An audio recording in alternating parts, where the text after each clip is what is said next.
Hello, everyone. It is the Mindful Coach, Reverend Tanika, and I am back once again on Mindful Intentions, Nurture, and Drive Your Business. And this time, my final guest for the day is Alan Carroll, who is an educational psychologist specializing in transpersonal psychology and a successful public speaker, trainer, coach, and corporate consultant. He and his team have delivered the Mindfulness in Action workshop in over 50 countries since 1983. He's been featured on ABC TV and appeared on several radio programs and podcasts. I get stars on this show, people. Stars, people that have been somewhere. He's passionate about giving people the experience of mindfulness and presence through public speaking. Alan Carroll and Associates have transformed over 8,000 speakers. Alan's daily yoga and meditation practices, which he learned at Isha Foundation, was with Sadhu Guru, are another layer of the foundation he has created to be grounded and non-judgmental in the present moment. Yes, being in the present moment and unjudgmental. You bet. Dedicated his life in search of tools that can be used by everyone to escape the psychological suffering caused by our ego. Mm-hmm. And reconnect to the vast transcendent spiritual dimension of consciousness that lies just on the other side of the thoughts we think. He is here today, and he is going to talk to us all about how to be transpersonal in our psychology, and maybe even learn a way to be public speaking, or have a better way to do public speaking, and to be able to be more transparent in our thoughts. Thank you, Alan, for being here today. Welcome to Mindful Intentions, Nurture, and Drive Your Business. Tell us more of who you are, what you do, and why you do it. Well, thank you for the invitation. Thank you for the opportunity to speak. I've been on this mindfulness path before you were born. And I was drawn into the spiritual conversation in my early teens. I was attracted to books like the Autobiography of a Yogi, the story of Paramahansa Yogananda, his experience of being in India and then going to the United States to establish the Self-Realization Fellowship. And so that drove me into psychology, because psychology is studying about yourself, so learning about yourself. And so then I said, where in psychology? Well, the transpersonal conversation seemed to hum to me. And the transpersonal conversation is the spiritual conversation. It's the Jungian, Carl Jung's conversation. It's saying that there is a physical reality we'll call the ego, made up of all the concepts and all the thoughts.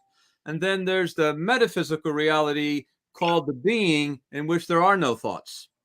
And so the idea is to realize that it's possible to manage the thoughts that you think. And if you can manage the thoughts that you think, you can create a space between those thoughts. And right now, for most people, when they wake up in the morning, they have a continuous, unending stream of thinking that goes through their consciousness from the time they get up to the time they go to bed, and even in their dreams. Eckhart Tolle, Deepak Chopra talk about 65, 80,000 thoughts a day passed through the screen.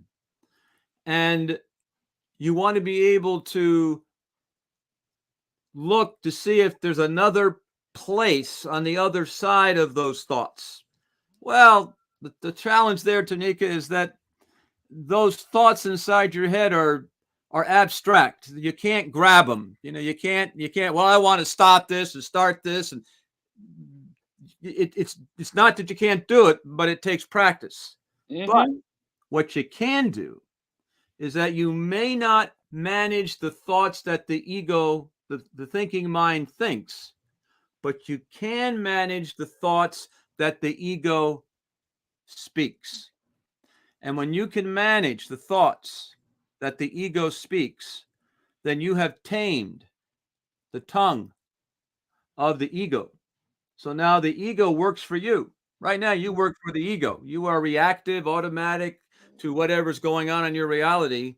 But when you practice what I call mindful, spacious speaking, you're putting pauses consciously between the sounds that you speak. And amateur speakers don't even think about putting an empty space, a gap between this sound and this sound. But a professional speaker realizes that not only do I have to create a sound, but if I can create no sound, we call that a pause. We call that a gap. We call that a space. And then what you do is you take your magnifying glass and you take your flashlight and you shine it on that empty space between those sounds. And what you discover is that there is one of these in that empty space. Metaphysically, there's one of these. And this is the on off switch. This is that I stop speaking. And now I start speaking about whatever I want to say, but then I stop speaking. Then I can start speaking. I said, no, going to stop. So I control the starting and the stopping of the words that I speak, which is the number one tool of a professional speaker, is to be able to control the timing of your speaking. And if you can control the timing of your speaking, your experience of life will transform. Because your speaking paints the picture of what you see in your mind's eye. And I can see the cup half empty, or I can see the cup half full. And suffering is people paint pictures in their minds of grievances and complaints rather than of love and divinity. And you have the brush, you have the paintbrush in your hand to paint the reality in which you see any way you want. So why not paint it with love and compassion? And that's the reality in which you'll live, and there's no suffering there. Oh, but the ego doesn't paint it that way, Tony. Talk about it. I'm right, and you're wrong, and you need to be fixed, and you need to be fixed right now. You're a terrible person. That's what you are. Well, yeah, you're right. That's what you see, but that's called hell. Why did you do that? You painted it. You did it you did it with your own hand. And you can also not paint. And that's mindfulness. Mindfulness is to be present with no thoughts, no labels, no meaning. Nothing has any meaning. Your body doesn't have any meaning. Your thoughts don't have any meaning. Your family pictures have no meaning. Every object in the reality in which you live, it has no meaning. There's no thought, because mindfulness is to be present without thought. And that's the conversation that I've been practicing. That's the conversation that I earn my living on. That's the traveling over 60 countries around the world, thousands of people, to train them on mindfulness using the platform of public speaking. And that's pretty cool. That is pretty cool, because I learned a lot in that short time right now that we've just had, because just listening, what I've learned to do when listening to someone and being present and being mindful is not to think about what's being said, but actually hearing what the person is saying. And I think sometimes when you are thinking about what's being said, you're trying to react to what's being said, and you're trying to have a comeback or an answer or something. But when you are just in the moment and just wholeheartedly hearing and allowing yourself to be there, to let that person's words come to you, I think you're being more mindful and you're able to absorb better what you're hearing, other than trying to just look for a response to what's being said. Absolutely. That's one of the problems with listening, is that in order to really listen, it's like you're singing a song to me when you speak. Whatever the song is you're singing, whatever the thoughts that you're speaking, you're singing a song. Now, if you sing the song in a way that I like that. Oh, country western, you're singing. Oh, wow, I like country. So I open up and embrace, allow country western to exist within my reality. No resistance. Oh, you're playing heavy metal music. Oh, I don't like heavy metal music. You're saying things that I don't like. I don't like what you said about me. I don't like what you said about my family. I don't like. So I'm not allowing that communication to exist in my reality, and that's called resistance. But a mindful speaker recognizes that you said something that I didn't like. It caused a energy to arise in me, which was going to bubble up with a thought and an opinion about something. But wait a minute here.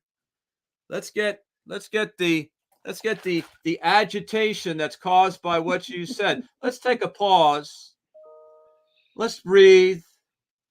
Let's settle down, and let's get clear again. And that takes some time. So when you practice the pausing technique, yes, you're creating spaces that allows the agitation, that's the button being pressed that causes the agitation. It allows the agitation to settle down. And so it changes you from a reactive, subjective, conditioned, habitual, automatic, to wait a minute here. Whoo-wee! Let me get this body back under control here. You almost had me. You almost got me hooked by what you were saying, but it ain't going to happen. Because if I get hooked by what you say, it alters the chemistry in my body. And I usually get hooked by the negative things more. The things you say that I don't like causes the most agitation. Oh, I really don't like that. Ah! But my ego feels really good, but my body is suffering. yes, I mean, anger is one of the big things that the ego loves, to get angry and upset, because that means that's who I really am. But the chemical changes that are caused by the acidity of the anger eats away on your body, which causes dis-ease.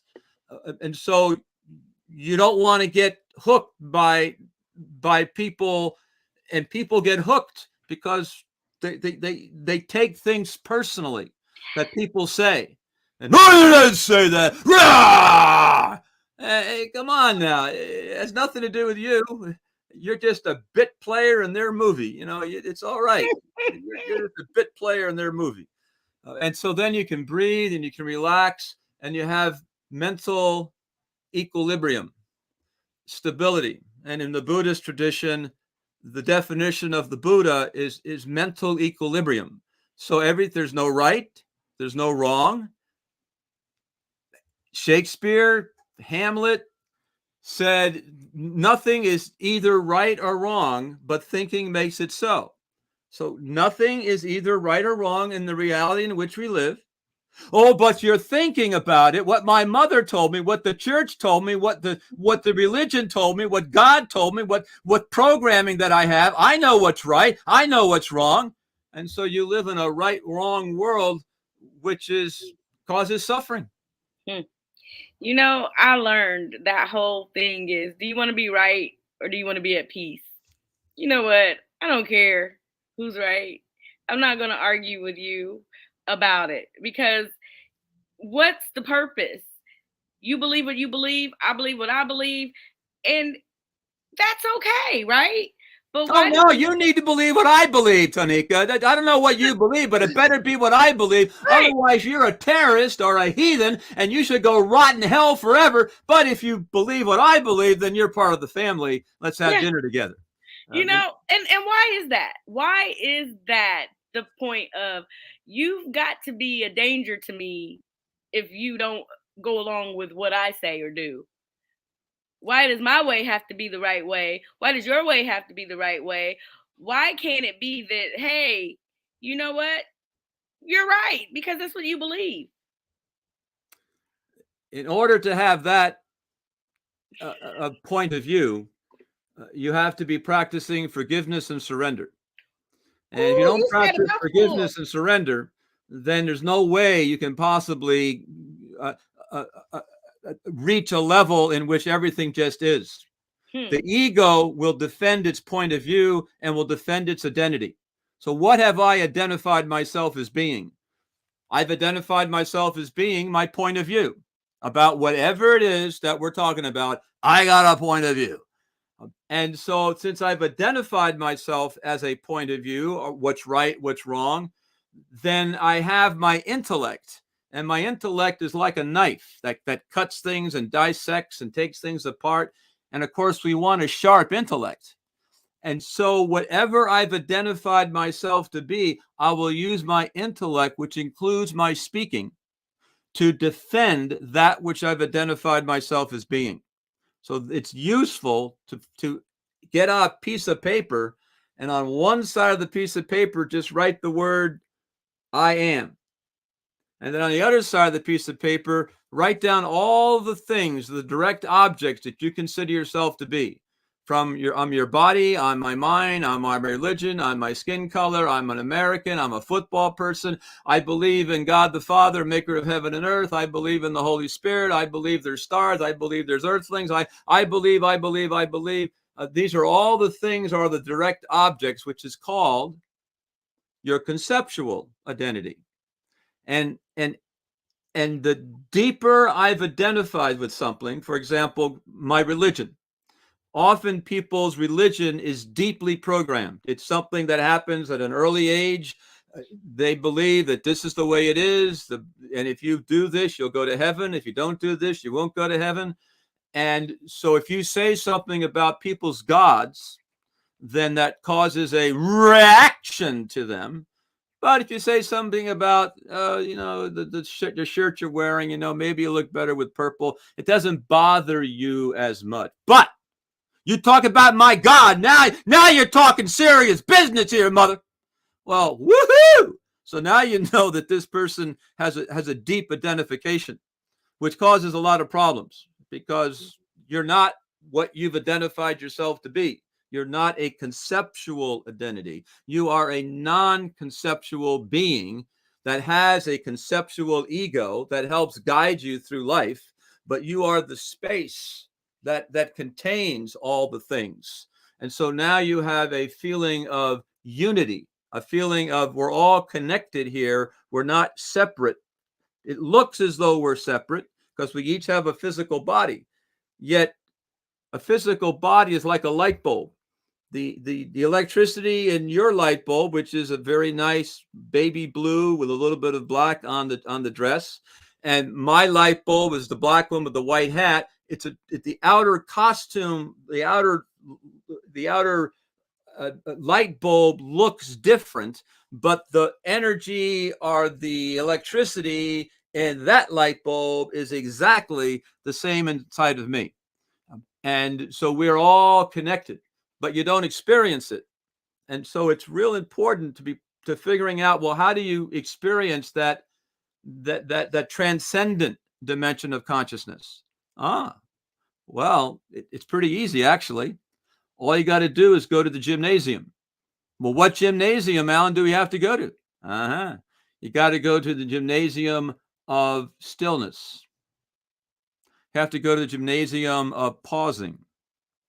You have to take the fifth element, earth, air, fire, water, and space, which is a metaphysical, because space doesn't exist in the physical. There's a space between my hands right now. You can't see it, taste it, feel it, smell it, but there's a space there. So I take that space and I stick it between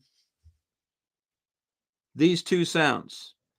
So I consciously am using the fifth element, the metaphysical fifth element, in order to transform and dissolve the bonds of my ego. And that's anybody can do.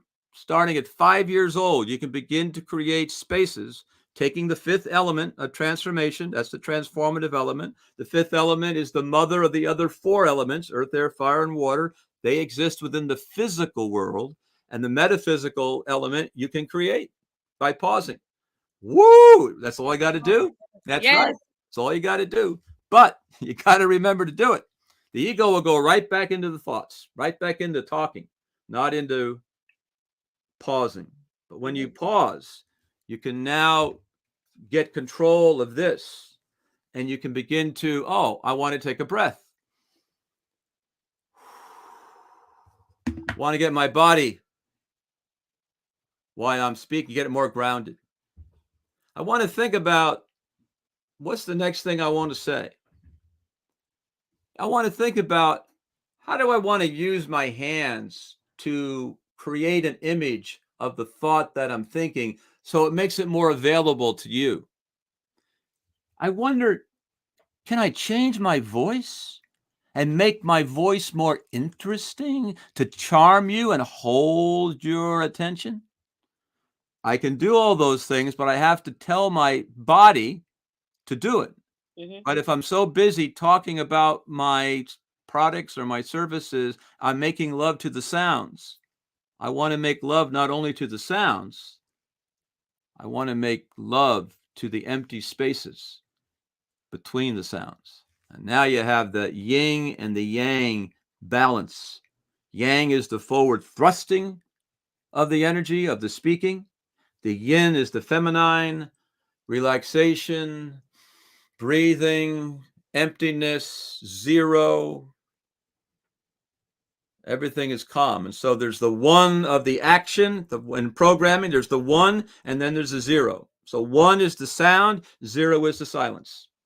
Amateur speakers, 1 1 1 1 1 1 1 1 1 1 1. Professional speakers, you got a 1 1. You got a little zero over there, another 1 1 over there. And then maybe a long zero.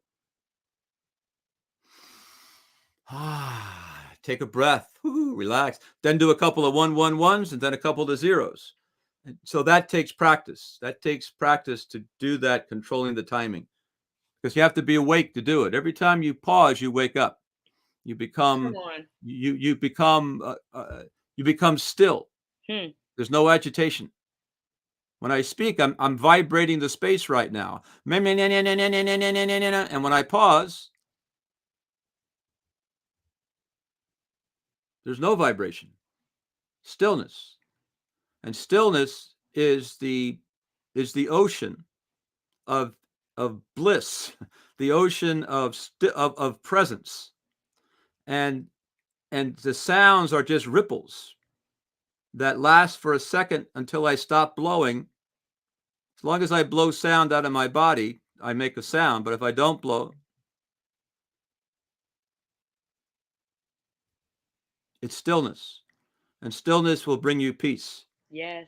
Stillness will bring you peace. I love that. And I'm thinking on back to when, before I answered my call to ministry, and I would hear, slow down, you talk too fast.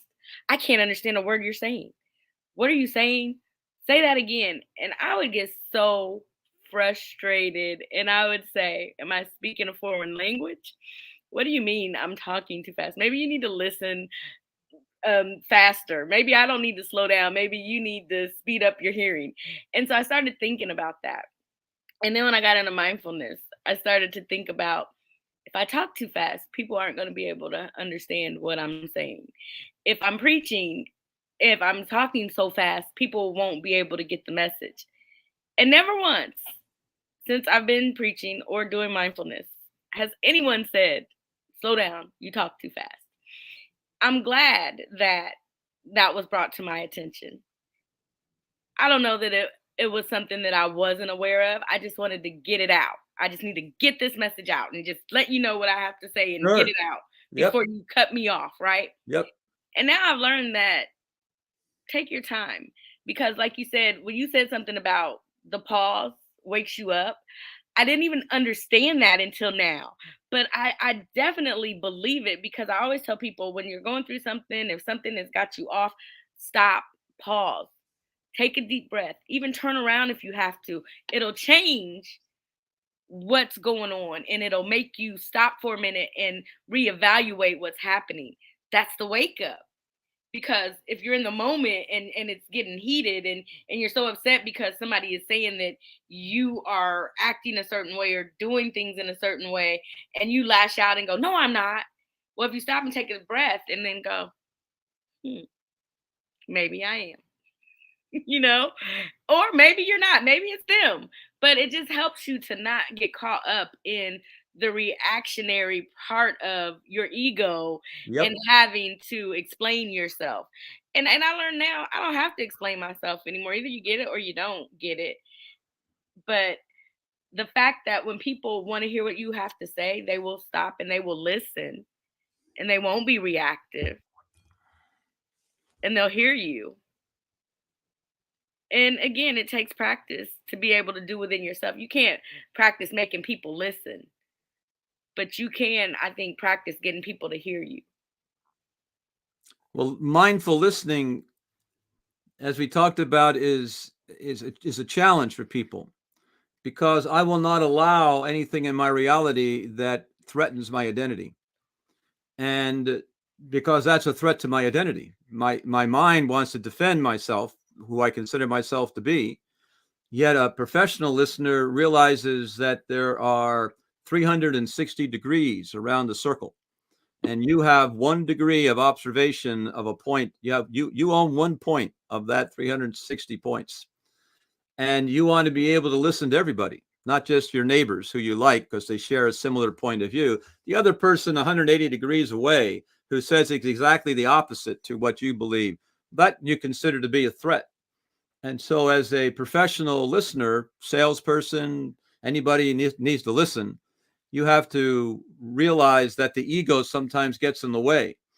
And you want to be able to realize that you are getting agitated, or the person saying something that's agitated, or you don't agree with something. And before I jump in with my boots and my anger and my attack thoughts, let me get the instrument that's doing the listening, my body and my emotions. Let me get that back under control. So I have to give up and surrender my desire to attack, to defend. I have to say, whoa, whoa, whoa, I really would like to really give it to her. However, it looks as though you are separate from me. But when I give it to you with a punch, a bruise appears on my head, because we're all connected. It doesn't look like we're connected, but it's all connected. So therefore, if I give you love and kindness and appreciation and compassion, then my body is relaxed, it's healthy, it's joyful. I'm doing the Course of Miracles. And in the Course of Miracles, which excellent, very, very, very, very, very good course, they talk about physical sickness of your body are caused by the thoughts inside your head. And I remember my abnormal psychology professor at San Jose State, Dr. Von Egbert, he talked about hypnosis. And he talked about coming up onto the stage, and they would put someone under hypnosis. And they would have the person hold up his hand and take a piece of chalk off the chalkboard. They had chalk in those days. People don't know about chalk. I remember chalk. You remember chalk and chalkboard? I remember chalk. Okay, there's chalk in the chalkboard. White chalk, yellow chalk. They took a piece of chalk, told the person who's under hypnosis that the chalk was actually a burning cigarette.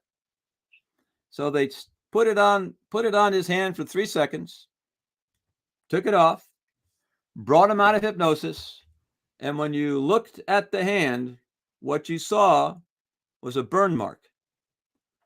A piece of chalk cannot cause a burn mark, but my thoughts, if saying it's a lit cigarette, can alter the physical chemistry of my body. And when you realize that, then you start running away from anger. You run away from anything that causes an upset inside your reality. You want to look for the cup being half full. People do the best they can with the resources they have. Do not take anything personally. Bless all the thoughts and let them go. You want to figure out some way you don't get stuck. Like you want to be more like a Teflon pan rather than something that sticks. It's things you want fluidity. You don't want constipation. And so sticking your thoughts together creates constipation. But by pausing, it unravels the thoughts. And one of the stories that I tell comes from Alexander the Great, and he wanted to be the ruler of the world, and he heard that in this town called Gordia there was something called a Gordian knot, and whoever could unravel the Gordian knot would rule the world. So Alexander the Great, not the weak, the great, said, "Hey, I'm going to unravel that knot because I'm the rule of the world." So he came to the town of Gordius, saw the knot, and said, "I can't unravel it, but I can take my sword and I can cut through the Gordian knot," and the whole thing unraveled. So the ego is the Gordian knot. It's all the concepts, all the things, all the thoughts that you've accumulated that is stored in memory like an energy ball. And in order to unravel the energy ball, you need something called space oil. And space oil allows to dissolve the friction that's holding the ball together. And the saying is that space is the lubricant that reduces the friction. And so as you create space between the thoughts that the ego speaks, it unravels the tension. It unravels the Gordian knot of your thoughts. It aerates the soil in the springtime. It allows for nurturing. It allows for fluidity. It allows for the growth of mental stability, emotional stability. It allows you to shift reacting to responding. It allows you to get your body grounded. It allows you to breathe. And all you got to do is practice creating the space. And so it's not a sword of steel. It's a sword of space, empty space that will dissolve the Gordian knot in everybody's mind. And you will be released from the grip of the ego. And that's called in India mukti. Mukti is liberation from the mind, liberation from the thought. So what's that?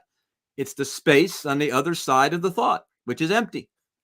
So if you can create empty space here, it will manifest itself immediately in your psychological reality, and you will be more relaxed. You'll be more calm. You'll be healthier, stronger.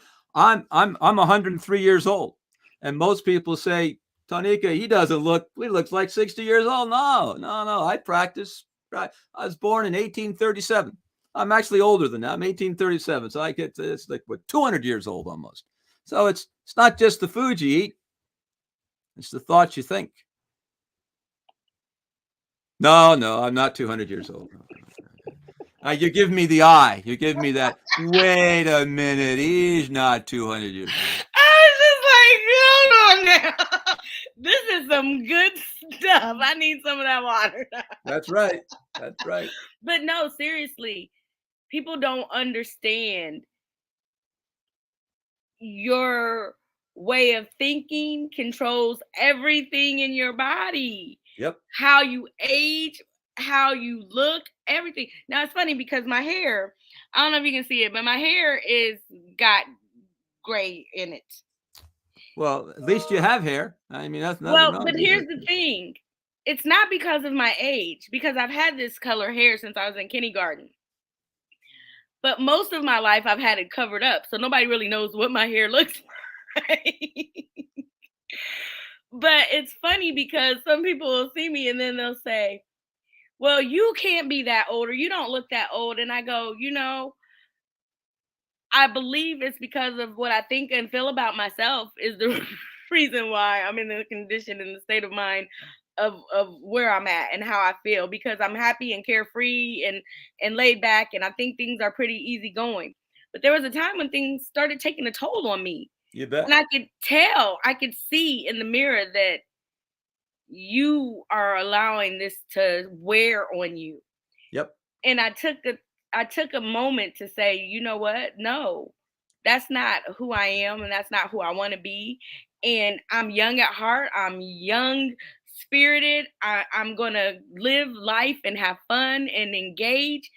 And I started to be able to bring myself back from aging forward because I'm like, I don't, it's not that I want to be young forever. That's not the thing. But at the same time, stress adds layers to you and makes you rough and makes you, you know, around the edges. It does something to you. It wears on you.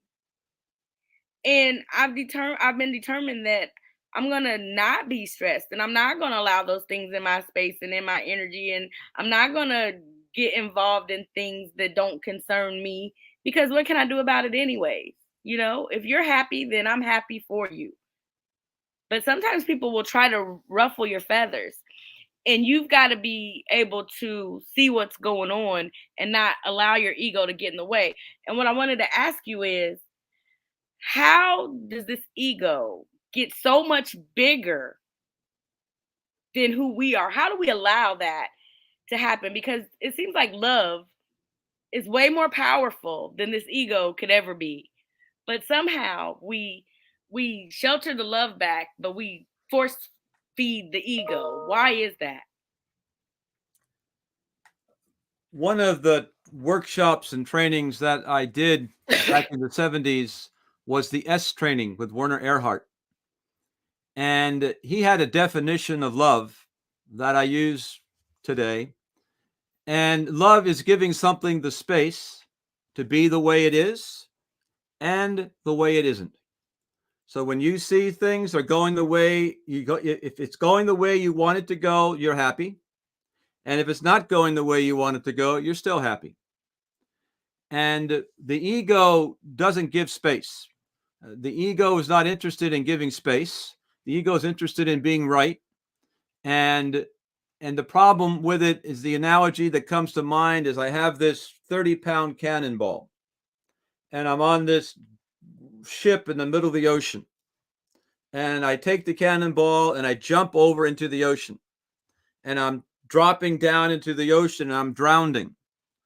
But I won't let go of the cannonball. I will hold on to the cannonball. I'll hold on to my opinion and my point of view. Even though I'm drowning, I will hold on to it. But all I have to do is let go of the cannonball, but I'm letting go of my identity. What if I'm identity? That's suicide. But when I start pausing, some part of me dies. Some part of me dissolves. My favorite movie for a long time, until The Matrix came, was the 2001 The Space Odyssey. And the last scene was where Dave was with the computer on the ship, and he was taking the key and he was unlocking the memory of the computer. And the computer became slower and slower and slower. So as you let the thoughts go away, you realize that you're speaking for your identity. And if I'm creating a space or an emptiness, then my identity feels, wait a minute, I'm giving up something. I'm giving up me. And there's a part of you that wants to keep me together, even though it causes suffering, until you begin to practice meditation, eyes closed, managing the thoughts that you think, breathing and relaxing your body, and begin to make the thoughts that you think disappear. And they'll reappear again. That's not the issue. Just, I'm thinking a thought. Can I make that thought disappear? And by practicing, you can make that thought disappear, and you're taking life support off of the thought that you're thinking, which is causing all the, and now you're putting it over here in another place. You're thinking about something else. And in meditation, you take your attention off of this, and I do what's called the Sunya meditation from Sadhguru. And it is the catch yourself, the eyes are closed, you catch yourself thinking, you say a mantra, and the mantra, you say the mantra, so your attention's on the mantra, and the thought that you were thinking fades away. And then all of a sudden you start thinking, I'm thinking, oh, say the mantra. Thought goes away. Thought goes, what? There's thoughts again. So you can practice saying the mantra, thoughts go away. There's a game, the whack-a-mole, whack goes down. It's like the thought comes up, you whack it down. Thought comes up, you whack it down. You keep whacking it down, and pretty soon you have a relationship with the thoughts in which you're a little more comfortable. You don't need to defend. You don't need to argue. You let it go. And so now you're better able at managing the thoughts. And when you can manage the thoughts, you aerate the soil. And all of a sudden, you'll notice there's more love, there's more joy, there's more at ease, there's more relaxation. Things don't bother you as much anymore. You can breathe now. You can relax your body now. You can enjoy the moment now. And a key element is the awareness that part of the suffering that people have is there's things in the reality that they don't like.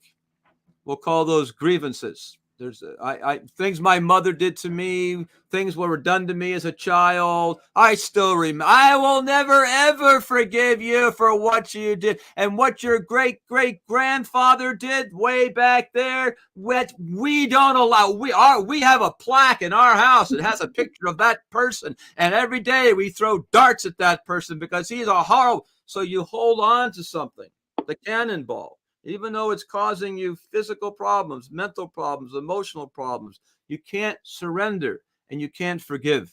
And I was raised in the Christian church, and in the Christian church we have the words of wisdom, and you say the words of yeah. I believe in the Father, yeah. But if you actually read it and look at it, Apostles' Creed. Yeah, I was gonna say Apostles' Creed. Apostles' Creed. I believe in the Holy Spirit. So right away they believe there's something beyond the physical. That's metaphysical. That's that mindfulness is beyond the physical. So the Bible says there's something beyond the physical. The Bible also says, I believe in the forgiveness of sin. Boy, if you can get that one, then you're on the road to salvation. And so right now you don't forgive yourself, and I don't forgive what those people did to me and what they did to my family and what they did to my life. I will never ever forgive them. And so the problem with forgiving and is that, well, if I really forgive you, then it's the denial of the truth, Tanika. The truth is that you did it and it was wrong. And for me to forgive you, I would have to deny the truth, and I can't deny the truth. To forgive you, it's like giving you a gift, an undeserved gift, because you did something really bad. It's undeserved and it's unjustified. You can't justify it, so I can't forgive you. It's an unfair sacrifice. It's I'm righteous wrath. This is the truth. I cannot. And you got to give all that up. No, well, the ego doesn't want it. So it's difficult to practice the forgiveness of sin, especially inside yourself. It's not only what you did to me, it's what I'm saying to myself inside myself. But until you start practicing forgiveness, you are in the ocean with a bunch of cannonballs trying to swim through life and wondering why you are suffering so much. Yes. And I learned that a lot of people hold on to things that you cannot change. It happened. It is what it is. And it doesn't, you don't want to be a person that says, get over it. Just get over it. I mean, but at the same time, I can speak for myself. I've been in a place of unforgiveness where I held somebody hostage because I'm just going to give it to you every chance I get because you did me wrong. Damn right. And I'm not going to let you forget about it. That's and right. Even though it's been months that I haven't brought that up, you just said something that made me mad and you just sparked that flame up again. And I'm about to tear into you because this is what you're going to get. And they deserve it too. Yeah, you deserve it. And I'm going to keep giving it to you. But what was it doing to me? Yep. It was eating me up inside. It was tearing me apart. And I'm like, you know what? I'm really not even that mad. I'm doing it because I'm being selfish, because I just want you to feel something that I felt that they're never going to feel. And the whole time I'm doing nothing but wearing myself out and weighing myself down. And You I had bet. to learn that, you know what? If you're going to really forgive this person, then you need to let it go. You need to let it go. You need to make peace with it. You need to be okay with what you can't undo. What happens in this life, you're never going to undo it. You're always going to have a reminder of it. But what you can do is say, you know what? This is something that person has got to deal with. They're going to have to answer to what they've done. I can't put them in heaven or hell, but I can put myself there if I Yep. don't make peace with myself within, and I don't let go of this feeling of of anger that I have. And I remember my therapist said to me, Tanika, why are you so angry? And I'm like, I'm not angry. Why do you keep telling me I'm angry? Because I was angry, and I was trying to pretend that I was okay. But every opportunity that I got, I brought it back. I was like, I got a secret weapon that's like a Wonder Woman lasso. I got this lasso and I'm about to get you with it. I don't want to get you anymore. I don't want to get you. I don't want you to pay for it. Not through me, anyways. You're gonna have to. You're gonna answer to it at one point in your life. You're gonna have to answer to it. But I forgive you, and most importantly, I want you to forgive yourself because I don't want you to suffer anymore. It is what it is, and let's move forward because I'd rather be at peace than to have resentment and anger and something that I can just pull out and put over your head that's stunning both of our growth. Right? I can't grow from this place. And I think that's what we need to learn is like, even with my mom, like the way she was brought up, there were some things that happened that caused a lot of hurt and pain. And for a long time, I tried to talk to her about things, and she was just angry and mad. And I'm like, why does your face always look like that? Why you always look like you're about to tell somebody off? And one day she said, I don't I don't want to be that way anymore. I get it. I see that. And it didn't happen overnight. It took some time. It took a lot of prayer. It took a lot of talking. It took some hard conversations that we had to have. Yep. And you know what? At one point it was, I don't want to have that conversation. We're not going to talk about that. Well, we can't move and we can't grow until you realize that I'm not attacking you. I'm not beating you up, but we have to face what this reality is. We have to accept it and we have to move forward because I don't want to be stuck in this place. And we're not even stuck in a place because time keeps going, right? We're not stuck. We're not still 10 years ago. I'm not still an 18-year-old girl or 16-year-old girl that's dealing with things, or you're not still a young woman that had to go through things. We've made it through. We should be grateful and happy where we are now and celebratory of what life has given us. But instead, we're holding on to some nonsense that can't do anything for us. And that's what it is that we need to learn as people. But see, we can't teach anyone unless we know it for ourselves. And then we have to put it into practice, right? We have to show, we have to live in that way that it's showing that, yeah, your life is different. You are changed. You aren't the same person. You don't react in those ways. And you are a good spirit to be around and a good light Yes. that I enjoy, other than, oh God, here you come.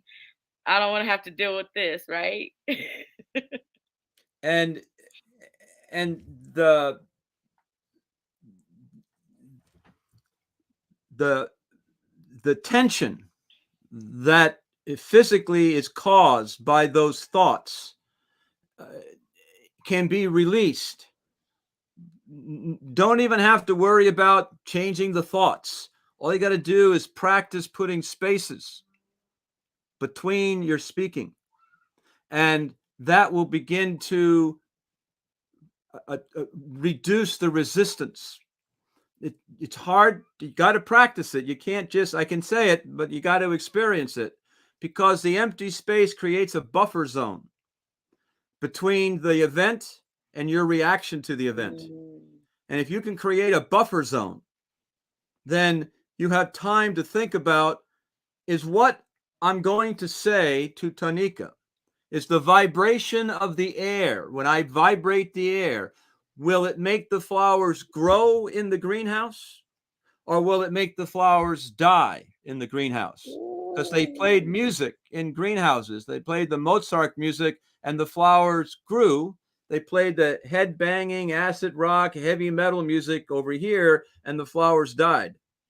So in my speaking, I can use my ego to attack what I believe is right, and it is right, and you are wrong. Those are attack thoughts. They will cause the flowers to die in your reality. But you can also look at all the goodness and kindness and love and caring and compassion and sympathetic understanding of another person's pain. One of the sayings that I like is, people do the best they can with the resources they have. Tony Robbins gave that one to me. The people, what you're getting from, this was a quote from Werner at a 10,000 person seminar at the Cow Palace in San Francisco. And Jonathan stood up with the microphone and said, "Hey, Werner, my father, he doesn't love me the way I want my father to love me. My girlfriend doesn't love me the way I want my girlfriend to love me. What about that, Werner? What about that? Huh? And Werner took a breath, and he said that what you're getting from your father and what you're getting from your girlfriend is a bound up expression of an absolute love for you. And if you can see it that way, then you're able to realize that what pain and suffering they must be experiencing right now in order to express themselves in such a dysfunctional way to you. Because when as I say, when I fire my missile at you, I get hit. And so you realize this person must be in a lot of pain. So they don't need me to add any more misery to their life, because they live in that hellhole 24/7. And so then you're able to generate compassion. Yes. And boy, you generate compassion, then you are bathed in the water of compassion. You are bathed in the water of love. You are immersed in the space of stillness and tranquility, divine bliss and joy. You bring it out. There's a saying in the Course of Miracles: God cannot do for you what God cannot do through you. So you allow it to come through you. You speak for the Lord. You speak for the being. You speak for love. Oh, I'm just an ego. No, you're not an ego. You are a divine being in a physical body that has this identity that's programmed from the beginning, but you're a spiritual being in a human form. And so you can speak for the word of God. You are God. All there is love. There is no sin. Sin is a moral value. So everything is love. So the forgiveness of sin is a joke. You can't, God does not sin. We are all God. So God does not sin. Oh, my moral value, though, there's sin. There's right and wrong, because what my father said or what the church said when I was being raised. So I know what's right and wrong. I know what's morally right and morally wrong. No. That's a program. That's just because what you think is a sin, someone on the other side of the world doesn't. Oh, they're wrong then, huh? Yeah, they're wrong. Oh, well, they're not wrong and you're not wrong, and they're not right and you're not right. Everything just is. Yes. You're painting the interpretation, and that keeps you stable. Stable gives you clarity about what's the appropriate action to take in this moment of now. Yeah. Which may be angry. Angry may be what's appropriate, but I choose the anger. Not it happens. No. I choose in this moment that the tool of anger probably will produce the result that needs to be done right now. Don't have to use it often, but it's the result. Oh, I'm going to be loving because I think loving is the thing that I need to do in this moment of now. And so you begin to have more control over the way you interpret things around you. And one of the things that I noticed is that I'm driving along and somebody's in front of me and they're sort of weaving a little bit. They're not singling right. And so I'm painting a picture of what it must be like for that person. Of course, he's a bad person to jump. I'm not going to use any language, but he's a man. And I realized that if I paint it that way, that's the way it is. Why do I have to paint it that way? Is there another way of painting it? Well, sure, there's other ways of painting it. He's a nice person. He has to go to the hospital. His kids might be sick. There's all sorts of things that cause the thing to happen the way it's. So I'm very conscious of how I paint it in my mind's eye is the way I believe it to be true. Mhm. So is there another way of painting it? Yep, there's another way of painting it. But I need to have the space built up over time, practicing, in order to give me time to catch myself that that's the way I painted it, and realize, hey, there's another way of painting it. How could I? And all of a sudden, relaxation, calmness comes over me because I'm no longer caught by that thought that he's a man, yang, yang, yang, yang. It's no longer bothers me. Mhm. Yep. And you understand that too. I get it. I so get it. I think about, you were talking about driving, and I remember one time we were leaving the grocery store, and a spider is like crawling across, and it was about to get me, and I'm like, Yep. ah! And this other person is like, what are you doing? Like in the car, like, what are you doing? Like yelling at me. And I just started laughing because I'm like, you have no clue what's going on in this car. That's right. But I know I look like a crazy lunatic, and you think that I'm just acting crazy. That's right. But I was terrified that I was about to get bit by a spider. That's right. But they don't know that. That's right. And that's because how we react. We always, if I'm at a light and I'm not paying attention and somebody blows at me, I don't get mad if they blow at me. Thank you for getting my attention. But sometimes you can blow at somebody and they will immediately just get upset. Well, what are horns for? Isn't it to get your attention, to let you know something needs to happen? And again, I think, like you said, it's just stop being reactionary. And I think so much about Jesus, and he didn't say a word. He didn't try to defend himself.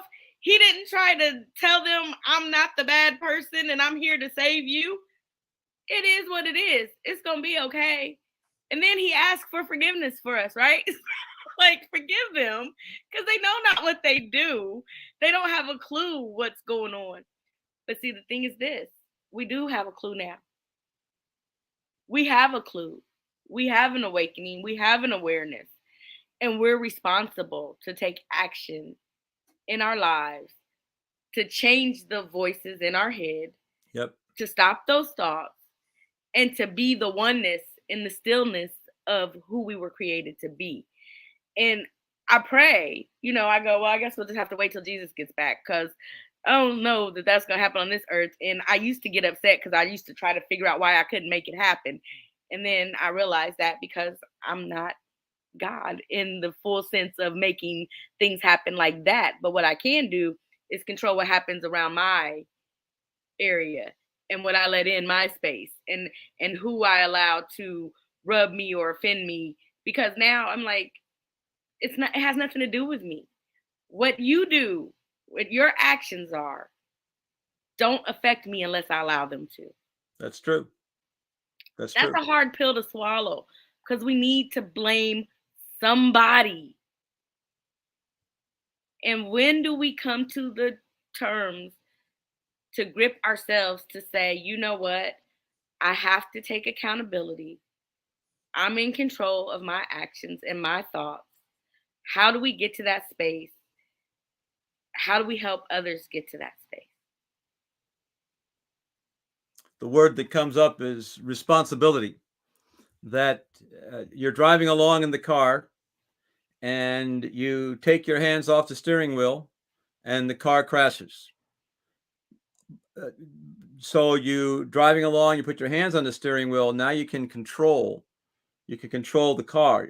But most people don't want to take responsibility. They want to blame something outside of. I am the way I am because of my mother. I am the way I am because of this. I am the way I am because of that. But if I'm responsible, I am the way I am because I choose. I choose to be that way. I choose to be that way. But then you feel there's a sense of blame. It's not blame. It gives you, your hands are now back on the steering wheel, and now you can begin to control your life better, and enjoy the journey. And that's mindfulness. Mindfulness is being awake. Awake from what? Awake from the dream of thought. We live in a dream world. You open your eyes, it looks like it's the real world. It's a dream. It's a dream world. Why is it a dream world? Well, in dreams, you have all these dreams, and in the morning, all the dreams fade away. The thoughts fade away. Well, when you live in the outer world, you have 65, 80,000 thoughts a day pass through the screen of your consciousness, and then they fade away. So the thoughts you thought yesterday, how many of those do you remember? I don't remember. The dream you had last night, well, I don't remember the dream I had. And so there's a dreamy feeling to this reality. But when you pause, you are disrupting the flow of the dream, and you shift from a dream to a lucid dream.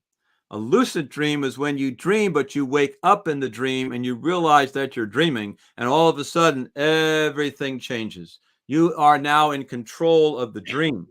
Rather than the dream is taking you for a ride, you can then take the dream, you can then create what you want to create in your dream at night. And you can create what you want to create in the dream during the day if you can wake up.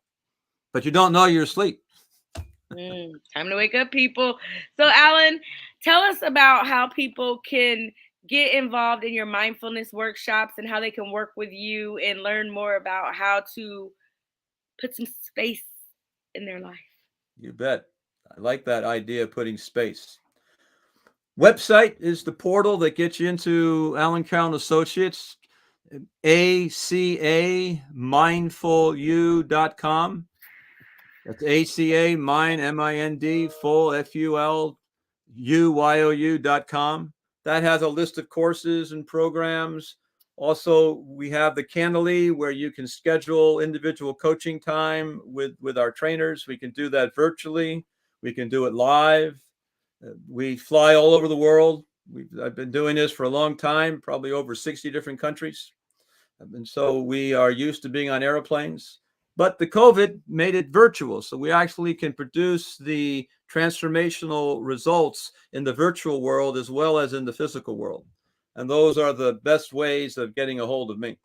Okay. Tell me, is ACAI mindful? ACA, Alan Carroll Associates. So it's ACA, mind, MIND, full, FULUYOU, acamindfulu.com. And that gets you into the website. Okay, there we go. Yep, that's it. All right. That's how you can find me. It's what I look like. And he's got a podcast too. Tell us about your podcast and where they can listen. My podcast, I've not launched the podcast yet. I'm going to do the podcast because I recognize, after having been a guest on a number of podcasts, it's another way of connecting to people. And it's also a way of sharing a message of stillness and mindfulness that you can't do otherwise than through podcasting. So I'm excited at talking to someone who has 300 podcasts. Well, I have nothing yet, so I'm jealous. Hey, don't be jealous. I don't even know how it happened. I just looked up one day and was like, "What is going on?" But it comes, and especially when you have something that people need, they will listen. It's so funny to me that people are listening and are getting something out of what is being brought to this podcast platform. Again, I tell you, it has nothing to do with me. I wish I ran everything in my life like I ran this podcast, because then it'd be perfect, because it just does its thing, and it's been a joy. And having people on like yourself that we can connect and talk and share experiences and help people to understand how to overcome themselves and get rid of things that don't serve them so they can be better servants. I love it. And so I thank you for taking the time out and finding this podcast and coming on and enlightening us with your mindfulness techniques and inspiration, and just helping us to understand that taking a breath, by just pausing and taking that breath, wakes us up and gives us the life that we need to be able to continue to move forward. So I appreciate that.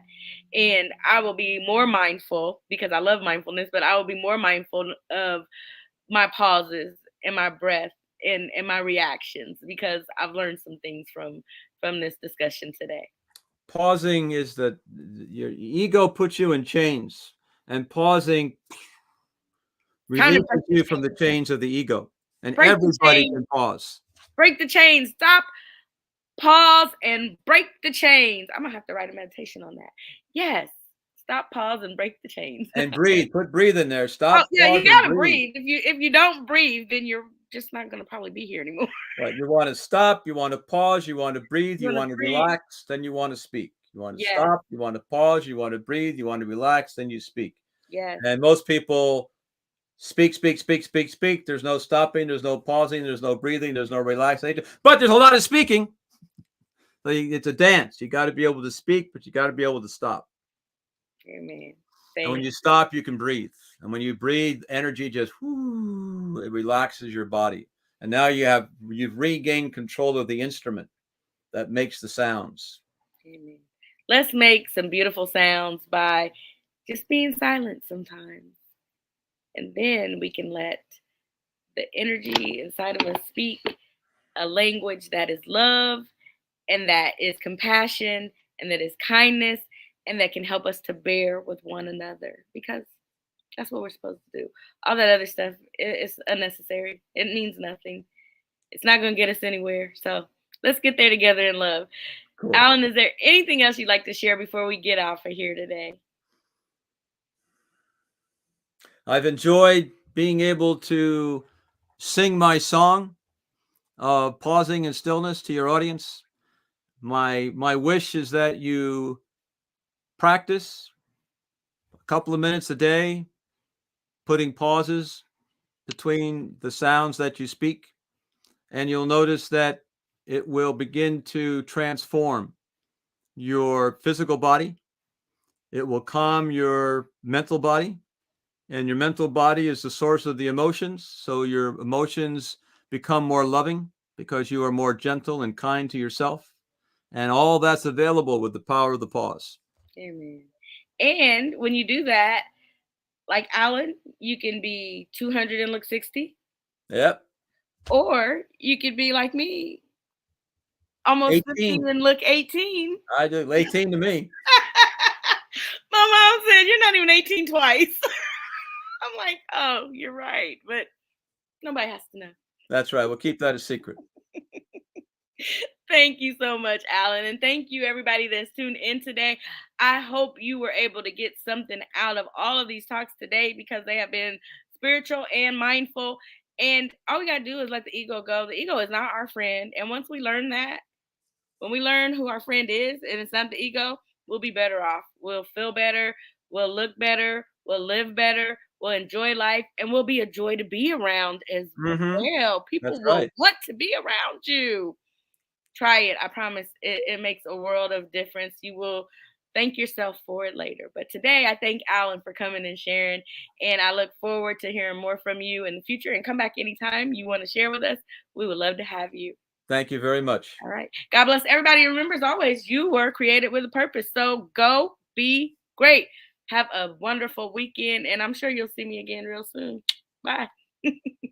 Hang out with me for a second.